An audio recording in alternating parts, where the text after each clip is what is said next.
Secretary Manalo, thank you very much for taking your time and talking to CNA. Well, thank you very much. Pleasure. I would like to start with the ASEAN summit that has recently taken place in Laos. From your point of view, has there been any significant progress when it comes to the South China Sea? Well, during the summit, of course, the summit was divided into two parts. We had the ASEAN part, and then, of course, the related summits. I think in the ASEAN part, there was a very good development in the sense we managed to have a more frank discussion amongst the leaders on the situation in the South China Sea and the need for ASEAN to, in effect, speak a little bit more about the situation.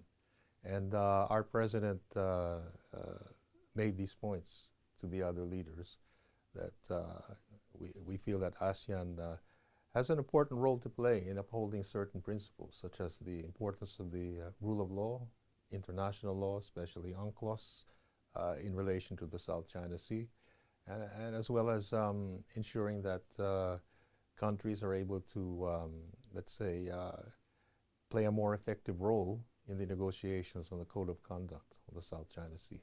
Would it be fair then to characterize that there's now a new development that they are moving on from this seemingly inertia of the past few years? Well, I think there's a recognition now that there are certain principles which maybe we should speak more about. And as I just mentioned, the ASEAN countries support the importance of the rule of law, especially the UN Convention on the Law of the Sea, the need to settle differences or disputes in the South China Sea through peaceful means, through diplomatic means, and the importance of, as I mentioned, working together to let's say, try and speed up negotiations in the Code of Conduct on the South China Sea. And then on this code of conduct, I mean, how far are we? There, of course, given that the negotiation and the talks of the code of conducts involve more than ASEAN and involves more stakeholders. So how far are we on that part? Well, the negotiations, of course, are between the ASEAN countries and China. And they've been going on already for a number of years. And our point, the President Marcos's point, was that there are still many issues which have not really been addressed, really key issues. Such as? For example, the nature of the code. Is it going to be legally binding or not? The geographic scope, the relationship between the Code of Conduct and the present declaration on the Code of Conduct, which is basically a set of principles, as well as the relationship of the code with the third parties. So I think, and there are certain definitions also which have not been considered. So all we're saying is maybe it's time we start also discussing these issues, because eventually, no matter what happens, down the road, they will have to be addressed. And, it would be better to have a code of conduct in place when these scenarios come up. Well, I think it's important that they at least be discussed now more seriously, because they will play an important part in the negotiations. President Marcos Jr. said during the summit that more than half of all ASEANs have offered some form of help to your country with regards to this issue. Could you clarify, like, what kind of help are we talking about and which countries were in the mix? Well, I can't really go into the specifics on which countries, but for example, there are possibilities now of having with one or two countries some possibility of joint patrols, which we already have done actually. And I think what the president was also mentioning is that in terms of messaging, we have gotten support from some ASEAN countries in different fora, in fact, supporting our view that we should settle disputes peacefully in accordance with international law, in accordance with UNCLOS, and also with the UN Charter. And I think this is the kind of support that we've also been getting from some of the ASEAN countries. And in fact, as I said, you could even say that perhaps all of the ASEAN countries have now spoken out on the importance of abiding by international law and settling disputes, and the importance of a rules-based order. So it's this kind of support that we've been getting from some of our ASEAN partners. Do you feel then also confirmed, if not even vindicated, that your approach about being transparent, also very vocal about this issue, is now being heard by your ASEAN partners? I think it's helped quite a lot, because we've been able to, we hope, create greater awareness of our position, that it's important that countries abide by international law if they wish to settle disputes peacefully. And the thing is, we have international law. We have the UN Convention on Law of the Sea, which has been agreed to by hundreds of countries. So we should all live up to it. And I think by speaking out like that more and more countries are now realizing that maybe it's time we really look seriously and see how we implement faithfully the UN Convention on Law of the Sea. No, but still, tensions with China still remain high. The number of incidents as well. We have recently seen in recent months, Sabina Shoal being a new flashpoint there. Overall speaking, first of all, with the conflict or with the disagreement about the South China Sea between your country and China, is the window of opportunity to come with an agreement or for a peaceful solution shrinking? Well, I would say that this is a very complex challenge, and I don't think it's something that we can solve overnight. And of course, it's not only involving the Philippines and China. There are other claimants to the South China Sea. But insofar as the Philippine-China talks are, we have certain mechanisms in place with China, in fact, which meet fairly regularly, maybe once or twice a year, bilateral. We call it the a bilateral consultation mechanism on South China Sea. And this is where we're able to discuss various issues, of course, the incidents which occur in the South China Sea and other differences that we have. The aim is to see how we can manage them peacefully, etc. And that's the road that we're committed to.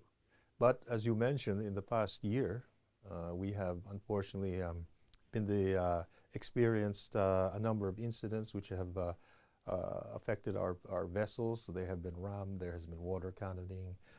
Some of our fishermen have been shooed away from their traditional fishing areas. So these are challenges which we have consistently taken up with China to see how we can address it. And so that's the present tack that we're taking. But I suppose there are opportunities.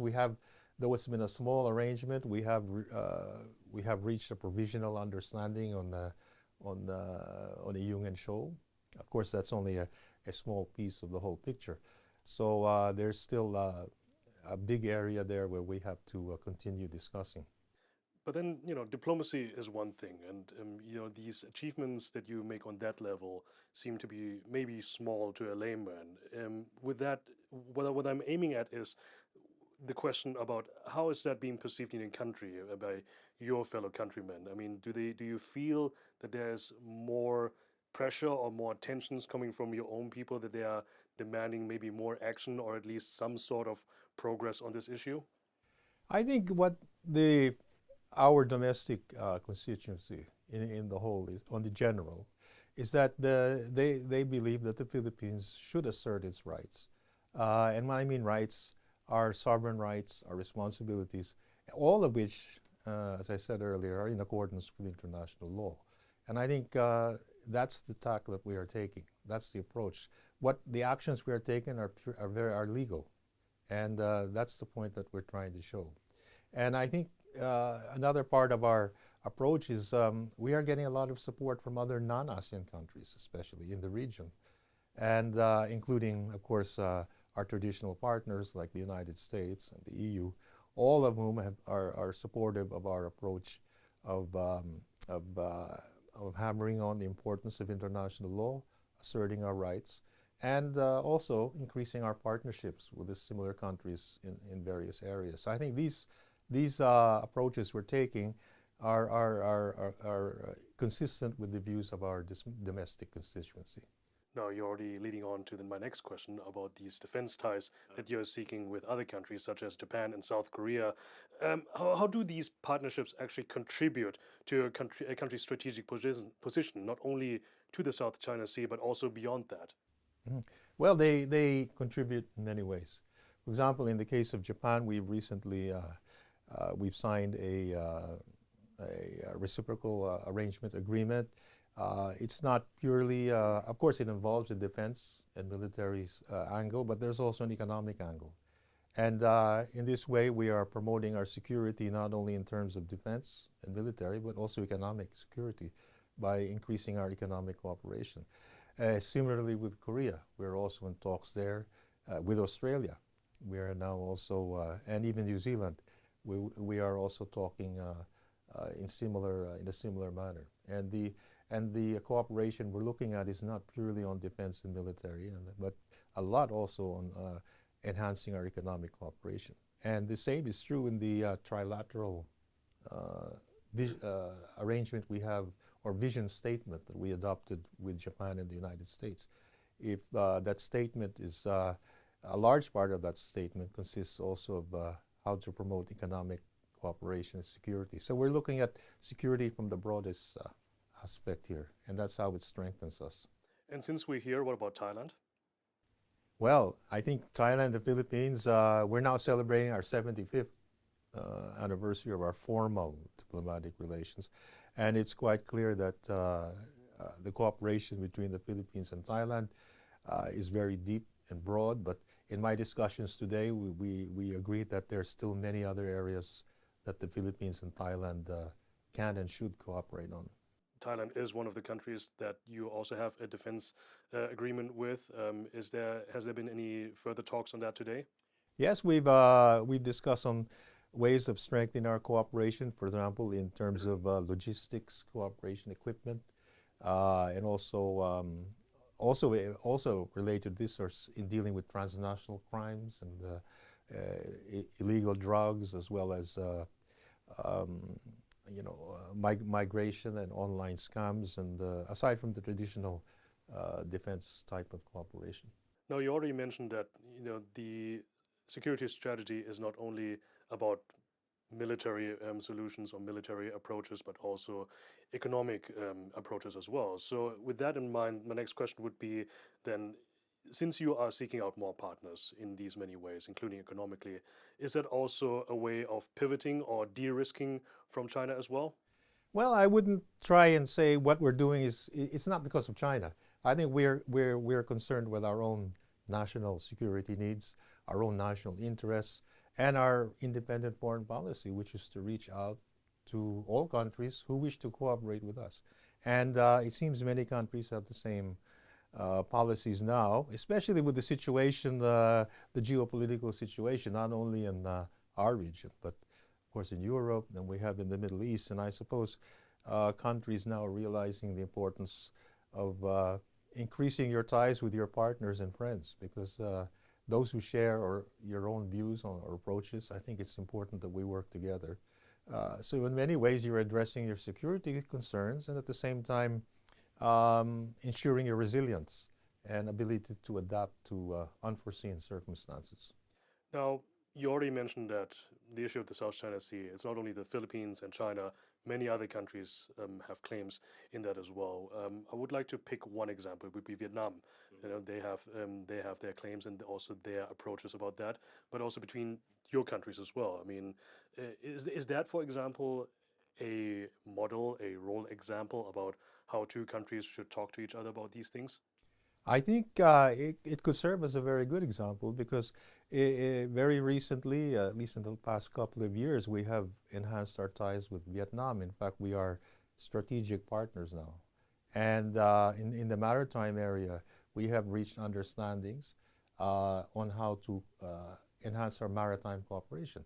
And we've agreed that differences we might have on maritime issues should be resolved peacefully through diplomatic means, through dialogue, and through diplomacy, and using international law as the basis. So I think that's a commitment from both countries to resolve our differences peacefully and not through, let's say, not through threats or use of threats. So by that point, then the common understanding, the mutual common ground about how these approach these things, if you would compare your country with Vietnam and your country with China, are very different.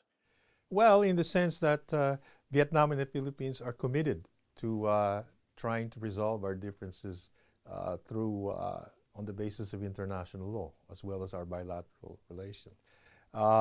With China, it's a little bit different.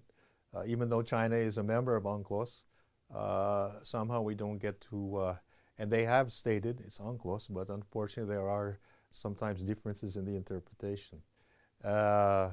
And so I think that is the difference. But nevertheless, as I said, our dealings with China are still based on our commitment to resolve differences peacefully and through diplomatic means. We have been talking about China. Another country that where relations are very different are the United States. You have a mutual defense treaty since 1951, and both countries are still very committed to that. So a long-term partnership, so to speak. Do you see any impact of the forthcoming presidential elections, or do you think that ties between your two countries will remain more or less the same no matter who's sitting in the White House? Well, my personal view is, as you mentioned, the MDT, or the Mutual Defense Treaty, was signed in 1951, so it's almost 75 years old. I think it has withstood the test of time. It has gone through various types of situations, geopolitical situations, and the ties between the United States and the Philippines are quite strong and quite broad and deep, and I think they're well established. And I think when I say withstood the test of time, I mean it's withstood many administrations in the United States and Including the the Trump Philippines, administrations. even previously. And so I think what binds us really is perhaps not whoever is in power or whoever is the president, but rather the interests between the United States and the Philippines, which have been fairly constant, and especially now, where we see our cooperation, in fact, more enhanced than it's been in recent years. No, but nevertheless, we are living in a world now where things are very differently than compared 10 years ago, especially geostrategically. You have already mentioned the wars in Ukraine and in the Middle East. And by that point, is it fair to say, from your perspective, that Western partners are being spread thin by everything that's going around the world? Or do you also, by that point, expect this region and your countries in the neighborhood to be forced to become more self-reliant? Well, I think we certainly want to promote our own national security. And when I mentioned economic resilience or etc. earlier, I said it's also strengthening our own capacity to adapt and to fend for ourselves. Nevertheless, I think it's been quite clear that what's happening, for example, in Europe and what's happening here, some of the tensions here in Asia, are related in many ways. And so I don't see any diminution of interest. Because, for example, I'm not saying that, for example, in the South China Sea, we're exactly in the same situation as in Ukraine. But I'm saying the international community sees the importance of the South China Sea as an area or region which is essential for international trade, investment, as well as commercial trafficking and shipping. So everyone has a stake in ensuring that the South China Sea remains stable and peaceful.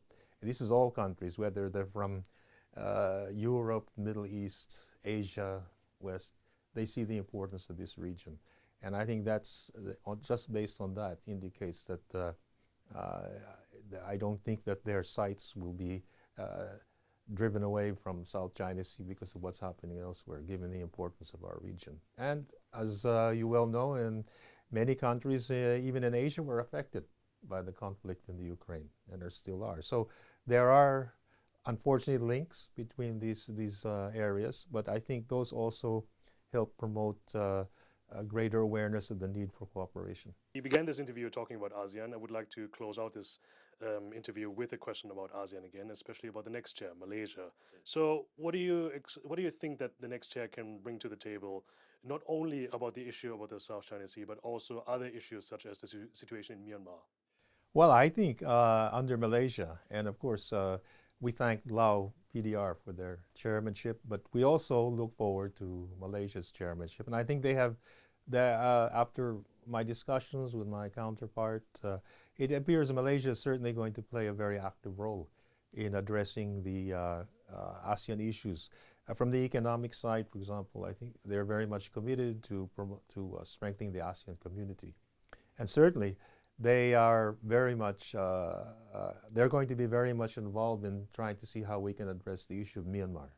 And I believe they will certainly play a very active role there, and I expect they will. And Philippines will be involved there too, because we're the incoming chair in 2026. So we will work closely with Malaysia on that. And Malaysia is also going to play an active role, I believe, in enhancing cooperation between ASEAN and other regions.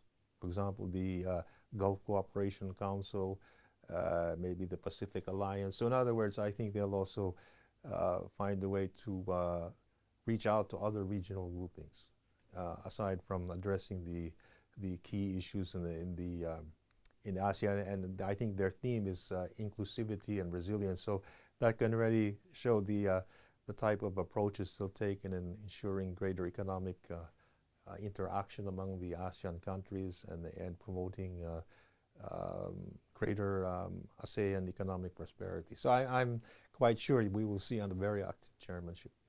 Secretary Enrique Manalo, thank you very much. Thank you so much. Thank you.